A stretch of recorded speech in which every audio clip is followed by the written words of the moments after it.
रमजान इस्लामी calendar का सबसे पाक महीना माना जाता है।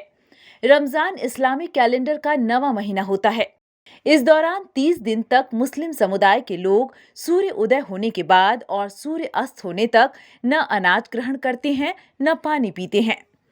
रोजा रखने के साथ साथ लोग अपने दिल और दिमाग को साफ रखते हैं, विचार शुद्ध रखते हैं और पूरी कोशिश करते हैं कि अपनी बातों से किसी को दुख न पहुंचाएं। मन के साथ शरीर की शुद्धता का भी पूरी तरह से ध्यान रखा जाता है। रोजे को अरबी भाषा में सौम कहा जाता है। सौम का अर्थ है रुकना या ठहरना। इसी के साथ खुद पर नियंत्रण या काबू करना। वहीं फारसी में उपवास को रोजा कहा जाता है। भारत में मुस्लिम समुदाय पर फारसी प्रभाव ज्यादा है, जिस वजह से यहाँ सौम के लिए रोजा शब्द का ही प्रयोग किया जाता है। बताया जाता है कि रोजे की शुरुआत दूसरी हिजरी में हुई। कुरान की दूसरी आयत सूरत अल बकरा में लिखा है कि रोजा तुम पर उसी तरह से फर्ज किया जाता है जैसे तुमसे पहले की उम्मत पर फर्ज था।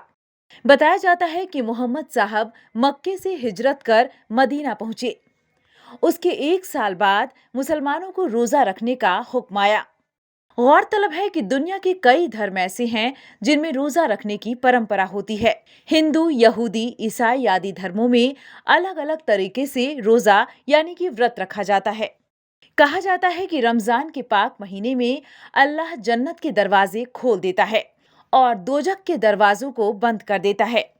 इसी के साथ अल्लाह शैतान को भी कैद कर देते हैं। रमजान के महीने में ही अल्लाह ने कुरान नाजिल की, जिसमें जीवन जीने के तरीके बताए गए हैं। यह महीना सुकून और सब्र का महीना है। रमजान में अल्लाह की खास रहमतें बरसती हैं। अगर इस्लाम समुदाय का व्यक्ति रमजान के नियमों का पालन करता है तो अल्लाह उसके पीछे सभी गुनाह माफ कर देते हैं। साथ ही इस महीने में की गई इबादत और अच्छे काम का 70 गुना पुण्य मिलता है। कहा जाता है कि इस्लाम धर्म में हर बालिग पर रोजा फर्ज है। इसके लिए सिर्फ उन्हें छूट मिली है जो बीमार हैं या किसी यात्रा पर निकले हैं। इसके अलावा गर्भवती महिलाओं और विपरीत परिस्थिति में महिलाओं को रोजे से छूट दी गई है। वहीं बच्चों का भी रोजा रखना जरूरी नहीं है। बीमार लोगों को भी रोजा रखने से छूट है, लेकिन अगर वह रखना चाहते हैं तो दवा खाने की मनाही है। ऐसे में वे सहरी या इफ्तार के समय दवा ले सकते हैं। इसके अलावा ब्लड देना हो या इंजेक्शन लगवाना हो तो इसकी छूट दी गई है। न्यूज़ विंग की ब्यूरो रिपोर्ट।